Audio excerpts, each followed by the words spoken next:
नमस्कार, मैं हूं गीतिका पांडे और आप देख रहे हैं टुडे हरियाणा। हमारे प्यारे राज्य हरियाणा से जुड़ी हुई खबरों को देखने के लिए हमारे चैनल को जरूर सब्सक्राइब करें। साथ ही आप हरियाणा के किस जिले से चैनल देख रहे हैं हमें कमेंट बॉक्स में कमेंट कर जरूर बताएं। खट्टर ने पेश की अपने कार्यकाल में दी नौकरियों की रिपोर्ट, दिखाए सभी आंकड़े। हरियाणा सरकार द्वारा अब तक के कार्यकाल के दौरान HPSC के माध्यम से 2904 तथा HSSA के माध्यम से 22,445 युवाओं को नौकरियां प्रदान की गई है। हरियाणा के विधानसभा में गुरुवार को गोहाना के विधायक जगबीर मलिक ने सितंबर 2019 से आज तक राज्य में हरियाणा लोकसेवा आयोग तथा हरियाणा कर्मचारी चयन आयोग के माध्यम से दी गई नौकरियों पर सरकार से रिपोर्ट मांगी। विपक्षी विधायक ने हरियाणा कौशल रोजगार निगम के माध्यम से दी गई वर्षवार नौकरियों पर भी सरकार के सदन में रिपोर्ट मांगी। अविश्वास प्रस्ताव पर हंगामा, दुष्यंत ने अपने विधायक रामकुमार गौतम से मांगा इस्तीफा, पलट का दादा ने कही ये बात। जजपा विधायक रामकुमार गौतम ने कहा कि मैं अविश्वास प्रस्ताव के खिलाफ हूं, लेकिन ये शर्त है कि सरकार मेरी बात माने, सरकार युवाओं को रोजगार दे, किसानों का ध्यान रखे, उनके लिए कोई कुछ करे। मुख्यमंत्री हमारे यहाँ 3 जगह गए थे, कई वादे भी किए थे, वो भी पूरे करे। दुष्यंत चौटाला ने रामकुमार गौतम से कहा कि इस्तीफा दो और जाओ। जवाब में रामकुमार गौतम ने कहा कि आप इस्तीफा दो। रामकुमार गौतम ने दुष्यंत से कहा कि मैं अपनी वोट से जीता था, उसमें आपके वोट नहीं है। 26 को देश भर में होगा ट्रैक्टर मार्च, सीएम खट्टर और विज का मांगा इस्तीफा, जानिए बैठक की डिटेल। चंडीगढ़ में गुरुवार को संयुक्त किसान मोर्चा की अहम बैठक हुई, जिसमें देश भर के कई राज्यों से पहुंचे किसान नेताओं ने हिस्सा लिया। 14 मार्च को किसान दिल्ली के रामलीला मैदान में महापंचायत करेंगे। वहीं 26 फरवरी को देश भर में किसानों ने ट्रैक्टर मार्च करने का फैसला किया है। किसान नेता जोगिंदर सिंह उग्राहा ने बताया कि 23 फरवरी को किसान पूरे देश में केंद्रीय गृह मंत्री अमित शाह, हरियाणा के सीएम मनोहर लाल और गृह मंत्री अनिल विज के पुतले फूकेंगे। बॉर्डर पर इंटरनेट बंद, संचार के लिए वॉकी टॉकी का इस्तेमाल कर रहे किसान। पिछले किसान आंदोलन के दौरान खरीदे गए सामान को इस बार भी किसानों की ओर से इस्तेमाल किया जा रहा है।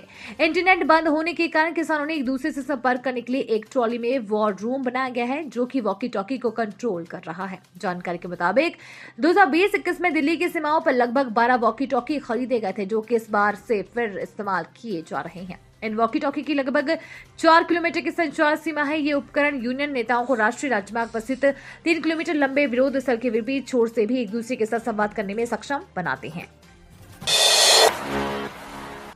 दिल्ली बठिंडा एक्सप्रेस ट्रेन का बहादुरगढ़ स्टेशन पर होगा ठहराव, रेलवे ने जारी किया आदेश।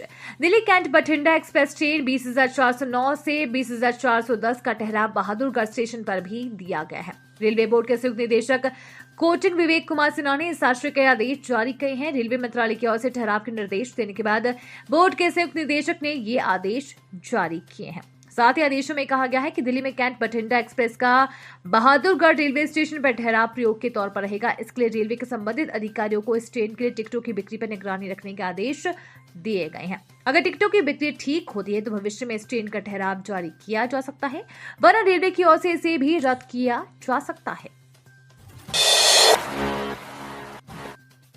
हरियाणा में भाजपा सरकार के विरुद्ध कांग्रेस द्वारा लाया गया विश्वास प्रस्ताव सर्वसम्मति से निरस्त। हरियाणा विधानसभा के बजट सत्र के तीसरे दिन गुरुवार को सदन में विश्वास जीतने की लड़ाई लड़ी जाएगी। विधायकों का संख्या बल कम होने के बावजूद पूर्व मुख्यमंत्री भूपेश सिंह हुड्डा ने मुख्यमंत्री मनोहर लाल की सरकार के विरुद्ध अविश्वास प्रस्ताव लाने का दम दिखाया है। अविश्वास प्रस्ताव लाई सरकार। हरियाणा के मुख्यमंत्री मनोहर लाल की सरकार के विरुद्ध कांग्रेस द्वारा लाए गए अविश्वास प्रस्ताव को उस समय सर्वसम्मति से निरस्त कर दिया गया, जब चर्चा के दौरान कांग्रेस विधायक सदन से वॉकआउट कर चले गए थे। विधायकों की संख्या बल के आधार पर हालांकि अविश्वास प्रस्ताव वैसे भी गिरना तय था, लेकिन कांग्रेस विधायकों की वॉकआउट के चलते इस अविश्वास प्रस्ताव पर मतदान कराने की नौबत नहीं आई और कांग्रेस विधायकों की गैर मौजूदगी में स्पीकर ने सर्वसम्मति के साथ इस अविश्वास प्रस्ताव को खारिज करा दिया। चंडीगढ़ की नई आबकारी नीति को मिली मंजूरी, ई नीलामी 26 फरवरी से सहभागिता शुल्क में राहत। चंडीगढ़ में नई आबकारी नीति को मंजूरी मिल गई है। देर रात प्रशासन ने नई नीति को मंजूरी दी। इसके तहत सभी शराब ठेकों की ई नीलामी 26 फरवरी से शुरू की जाएगी। नई आबकारी नीति में सहभागिता शुल्क में बोलीदाताओं को बड़ी राहत दी गई है। ई टेंडरिंग में भाग लेने वाले बोलीदाताओं को अब 3.5 लाख रुपए की जगह 2 लाख रुपए के सहभागिता शुल्क के रूप में जमा करवाने होंगे। पानीपत के वकील लड़ेंगे सिवा हैदर के पाकिस्तानी पति का केस। गुलाम ने 4 बच्चों की मांगी कस्टडी। पाकिस्तान से 4 बच्चों के साथ अवैध रूप से भारत आकर प्रेम सचिन के साथ रह रही सिवा हैदर के पहले पति गुलाम हैदर ने बच्चों की कस्टडी के लिए पानीपत के एक वकील को हायर किया है। पानीपत के सीनियर एडवोकेट मोमीन मलिक को गुलाम हैदर ने अपने 4 बच्चों की कस्टडी सिवा हैदर से उसे दिलवाने के लिए अपना वकालतनामा एडवोकेट मोमीन मलिक को पाकिस्तान की मानवाधिकार एवं पूर्व फेडरेशन मिनिस्टर व यूएनओ की ह्यूमन राइट्स एडवाइजर अंसार बनी ट्रस्ट के माध्यम से दिया है। हरियाणा की आंगनबाड़ियों में हजारों पद खाली। कमलेश डांडा ने सदन में दी जानकारी। हरियाणा में स्वास्थ्य तथा अन्य विभागों की तर्ज पर प्रदेश में चल रही आंगनबाड़ियों में भी कार्यकर्ताओं व सहायिकाओं के हजारों पद रिक्त पड़े हुए हैं। हरियाणा की महिला एवं बाल विकास मंत्री कमलेश ढांडा ने गुरुवार को विधानसभा में झज्जर की विधायक गीता भुक्कल द्वारा उठाए गए सवाल के जवाब में ये जानकारी दी। हरियाणा में युवक युवती बनेंगे साधु साध्वी। गुरुओं को देखकर ऐसा जीवन जीने की जागी इच्छा।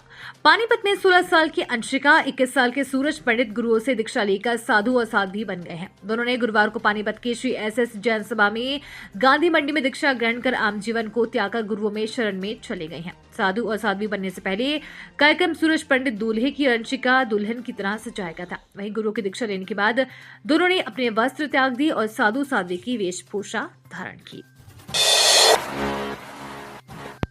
जज्बे को सलाम। 65 साल की उम्र में हरियाणा से काठमांडू तक साइकिल यात्रा पर निकली बुजुर्ग, सभी को दिया संदेश। रोहतक हरियाणा की महिला कमलेश साइकिलिंग कर स्वास्थ्य और नशा मुक्ति को लेकर हरियाणा, उत्तराखंड और नेपाल तक जागरूकता अभियान के लिए निकली हुई है। कमलेश लोगों को जागरूक कर रहे हैं। कमलेश अब तक वर्ल्ड रिकॉर्ड के साथ साथ कई प्रतियोगिताओं में मेडल भी जीत चुकी है। हरियाणा से काठमांडू के लिए साइकिल यात्रा कर रही कमलेश राणा ने बताया कि 2019 में उन्हें शुगर और हार्ट बीट की दिक्कत हो गई थी, जिसके बाद उन्होंने शुगर से लड़ने का फैसला लिया और साइकिलिंग करने का फैसला किया। धीरे धीरे उनका शुगर कंट्रोल हो गया।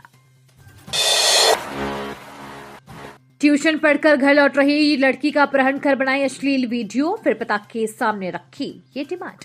कैंप थाना अंतर्गत कार सवार युवकों ने हथियार के बल पर ट्यूशन से घर लौट रही युवती का अपहरण कर लिया और उसकी नग्न अवस्था में वीडियो बना ली। इसके बाद आरोपितों ने युवती को छोड़ दिया और युवती के पिता को धमकी दी कि यदि उन्हें घर में रखे जेवरात तो 3 लाख रुपए नहीं दिए तो वो अश्लील वीडियो को सोशल मीडिया पर वायरल कर देंगे। कैंप थाना पुलिस ने युवती के पिता की शिकायत पर 2 अज्ञात युवकों के खिलाफ अपहरण और फिरौती मांगने की धाराओं में मुकदमा दर्ज किया है। कैंप थाना प्रभारी कुलदीप कुमार ने शिकायत दर्ज होने की जानकारी दी है। 2 युवकों की मौत। गाड़ी ने बाइक को मारी टक्कर, गाड़ी अनियंत्रित होकर पलटी। हरियाणा के महेंद्रगढ़ में सतनाली लोहारी रोड पर गुरुवार दोपहर हुए सड़क हादसे में राजस्थान प्रदेश के जिला झुंझुनू के गांव पिलौद व अमरसिंहपुरा निवासी के 2 युवकों की मौत हो गई है। युवक गांव पिलौद से सतनाली बाइक से किसी कार्य के लिए आ रहे थे। तो ये थी हरियाणा राज्य से जुड़ी हुई आज की कुछ खास और अहम खबरें। इसी तरह की लेटेस्ट अपडेट देखने के लिए टुडे हरियाणा को जरूर सब्सक्राइब करें।